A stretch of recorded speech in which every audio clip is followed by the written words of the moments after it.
What is going on, everyone? Week 1 is in the books. The Houston Texans fall to the Baltimore Ravens 9-25.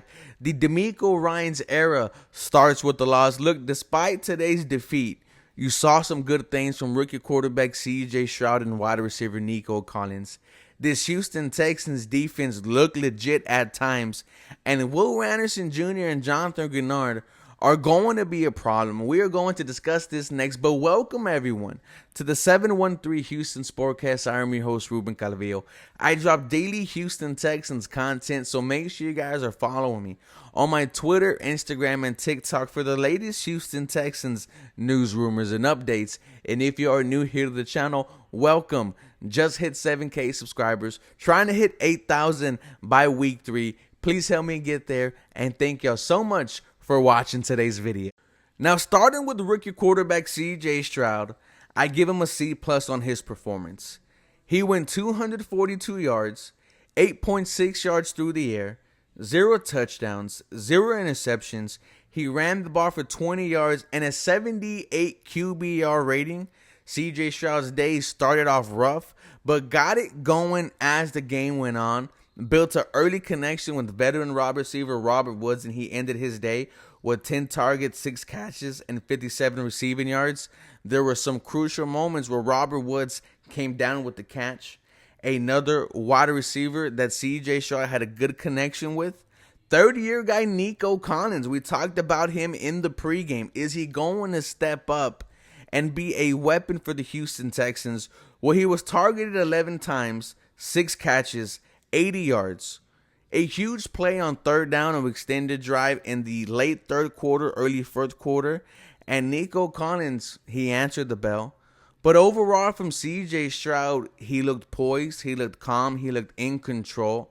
And without 3 starting offensive linemen, C.J. Stroud looked well when he was throwing the ball. When he had time, he showed accuracy. It makes you wonder how good C.J. Stroud is going to be in week 5 when the Houston Texans will have rookie center Juice Scruggs and right tackle Titus Howard. Because there were still injuries today. The Houston Texans lost George Fant in the game. They ended up playing Michael Dieter, center/guard, at right tackle for whatever reason, which led to him getting beat and a forced sack fumble on rookie quarterback C.J. Stroud. And it was a huge play, kind of ended the Houston Texans' day on offense. Man, C.J. Stroud, you were not upset at his performance today. He played well in my opinion, but I give him a C+ because the Houston Texans did not score a touchdown. 3 times they were in the red zone. And like I mentioned about a minute and a half ago, there was some times where C.J. Stroud just flat out missed his wide receivers. But I am excited to see what C.J. Stroud brings in week 2 against the Indianapolis Colts and what he brings when he finally has a healthy offensive line. With the rest of the Houston Texans receiving core, it just was not good. Tight end Dalton Schultz targeted only 4 times, 2 catches, 4 receiving yards, was a non-factor in today's game, which is surprising. With the Dallas Cowboys, Dalton Schultz was a legit weapon, a top 5 tight end in the league. I need the Houston Texans to start utilizing him like he is. Dalton Schultz is that type of player. Rookie wide receiver Tank Dell only having 4 targets bothers me. Now, he ended his day with 3 catches for 34 yards. But when you look at what the Baltimore Ravens did with their rookie wide receiver, Zay Flowers was all over the field. He led the team in targets, led the team in receiving yards. He was targeted 10 times, 9 catches, 78 yards. Also rushed twice for 9 yards. Zay Flowers was a huge point of the Baltimore Ravens offense. You would have thought Tank Dell was used the same way. With the rushing attack, I mean, it just wasn't there. But when you are down 14 plus points, are you really trying to run the ball? Damian Pierce, 11 attempts, 38 yards. C.J. Stroud, 4 attempts, 20 yards. Devin Singletary, 7 attempts, 15 yards. I mean, the running game was just not there. But you were trying to come back and throw the ball. That's why the Houston Texans threw the ball almost 44 times. Overall, I was not impressed by this Houston Texans performance. Offensive coordinator Bobby Slowick, one thing that I want to criticize, his play call on the first time the Houston Texans win for it on 4th down. 4th and 1. First quarter, a statement play, right? The Houston Texans try to do exactly what the Detroit Lions did against the Kansas City Chiefs.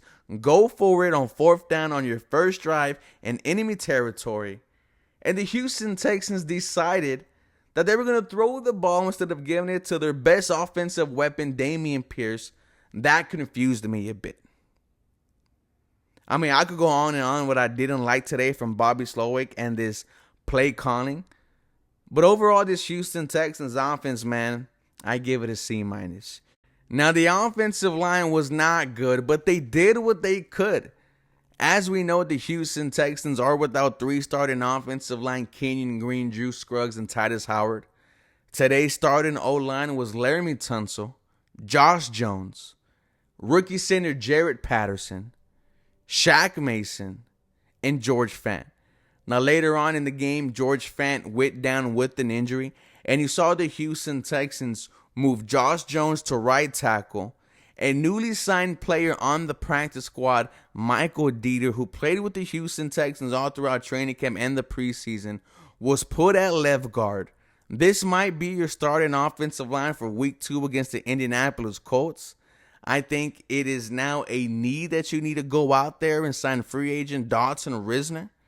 CJ Stroud was sacked 5 times. It would have been more if he didn't get out of a couple.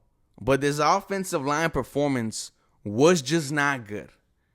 Now, with the Houston Texans defense, you saw some bright spots. You were encouraged by what you saw today. The swarm mentality, you saw it in full effect. There wasn't just one Houston Texans making a tackle. It was 2 or 3. Now, against the run, the defense did not allow a rusher over 40 yards. Lamar Jackson had 38. Gus Edwards, 32. J.K. Dobbins, 22. Now, praise for him as well. He also went down and left the game. Apparently, it is an Achilles injury. That is not good for a running back. Zay Flowers rushed the ball 2 times for 9 yards. And Justice Hill, 8 attempts for 9 yards. But the Houston Texans shut that down. Now, last year, if you remember, the Houston Texans were one of the worst defenses in the NFL against the run. They looked really solid today. Sheldon Rankins, Malik Collins, Jonathan Grenard, who had a sack today, and Will Anderson Jr., who had another sack today. This defensive line had a strong showing, and I feel like as the season continues, the Houston Texans might have 2 double-digit sack edge rushers. Let's not forget, in year 2, Jonathan Grenard had 8 sacks before he went down with an injury. And Will Anderson today, a sack against Lamar Jackson. But if Lamar Jackson wasn't as shifty as he is, Will Anderson would have had 2 or 3. He is the first rookie in franchise history to have a week 1 sack. Shout out to Will Anderson Jr., man. Area 51 is going to be special. Now, against the pass, your only problem was Zay Flowers. Like I said, he had 10 targets, 9 catches, 78 yards. But everyone else, Odell Beckham, 37 yards, 2 catches, was a non-factor. Derek Stingley shut his ass down today. Rashad Bateman, 3 catches, 35 yards. Overall, this Houston Texans defense, they were out on the field a lot, obviously, because the Houston Texans offense just could not get it going at times. But I was encouraged by what I saw. Cornerback Steven Nelson had a interception in the first quarter, and I said it all offseason. During training camp, Steven Nelson was looking like the better cornerback between him and Derek Stingley. Now, obviously, Derek Stingley wasn't targeted, but Steven Nelson having a huge play and getting a turnover, that's what you wanted to see from a guy who was complaining about his contract. The Houston Texans, they gave him a bonus, and he played well today. Now, as the video comes to an end, this was your Houston Texans Week 1 performance against the Baltimore Ravens. They fall 9-25. The Demeco Ryans era starts with a loss. Hopefully next week against the Indianapolis Colts, it is a little bit better. Thank y'all so much for watching today's video. And for more Houston Texans content, feel free to come back for more. Go Houston. Y'all have a blessed day.